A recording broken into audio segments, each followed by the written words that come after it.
साल 2022। उत्तराखंड की शांत पहाड़ियों में बसा एक छोटा सा रिजॉर्ट। रात के लगभग 9 बजे का समय था। रिजॉर्ट के अंदर सब कुछ सामान्य दिख रहा था, लेकिन उसी रात कुछ ऐसा होने वाला था जो पूरे देश को हिला देगा। एक 19 साल की लड़की जो उस रिजॉर्ट में रिसेप्शनिस्ट के रूप में काम करती थी, अचानक गायब हो जाती है। कुछ दिनों बाद एक नदी से उसकी लाश मिलती है, लेकिन सवाल सिर्फ इतना नहीं था कि उसकी हत्या किसने की। सवाल इससे भी बड़ा था। क्या उस रिजॉर्ट में वीआईपी ग्राहकों के लिए एक गुप्त रैकेट चल रहा था?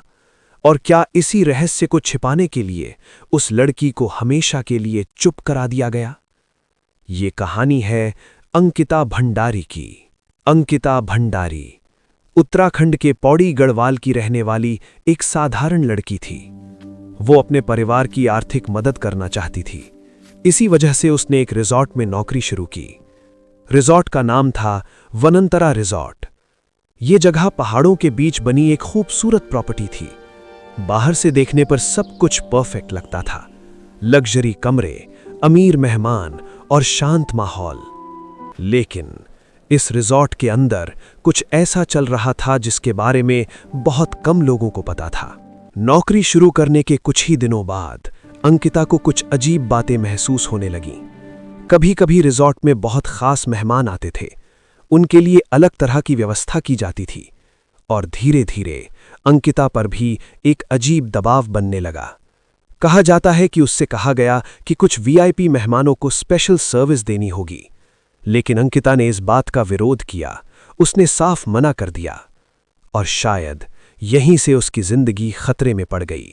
18 सितंबर 2022 की रात रिजॉर्ट में कुछ लोग मौजूद थे, रिजॉर्ट का मालिक और उसके 2 कर्मचारी। रात बढ़ती गई, लेकिन अंकिता कहीं दिखाई नहीं दे रही थी। अगले दिन रिजॉर्ट से खबर आई कि अंकिता गायब हो गई है।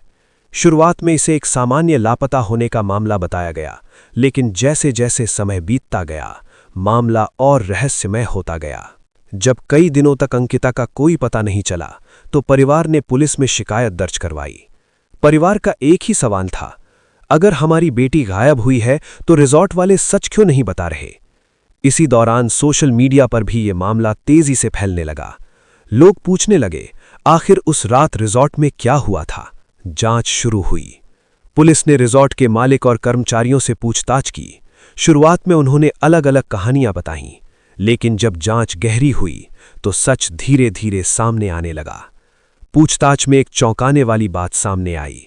अंकिता और रिजॉर्ट मालिक के बीच उस रात तीखी बहस हुई थी। पुलिस के अनुसार उस बहस के बाद मामला इतना बढ़ गया कि अंकिता को पास की चिल्ला नहर की ओर ले जाया गया, और फिर उसे धक्का दे दिया गया। कुछ दिनों बाद उसी नहर से अंकिता का शव बरामद हुआ। ये खबर सामने आते ही पूरे देश में गुस्सा फैल गया। लोगों ने सवाल उठाना शुरू कर दिया, क्या ये सिर्फ एक हत्या थी या इसके पीछे कोई बड़ा राज छिपा हुआ था? क्योंकि जांच के दौरान वीआईपी मेहमानों के लिए स्पेशल सर्विस वाली बात सामने आई थी। क्या अंकिता ने इस काम से इनकार किया था, और क्या इसी वजह से उसे रास्ते से हटा दिया गया? ये सवाल आज भी कई लोगों के मन में हैं। पुलिस ने इस मामले में कई लोगों को गिरफ्तार किया। रिजॉर्ट को भी बाद में सरकारी कार्रवाई का सामना करना पड़ा, लेकिन इस केस ने एक बड़ा सवाल छोड़ दिया। क्या पहाड़ों की खूबसूरत जगहों के पीछे कभी कभी बहुत अंधेरे सच भी छिपे होते हैं? अंकिता भंडारी की कहानी सिर्फ एक क्राइम स्टोरी नहीं है। ये एक ऐसी कहानी है जो हमें ये सोचने पर मजबूर करती है, क्या सच हमेशा सामने आ पाता है, या कभी कभी कुछ राज हमेशा के लिए अंधेरे में ही छिपे रह जाते हैं?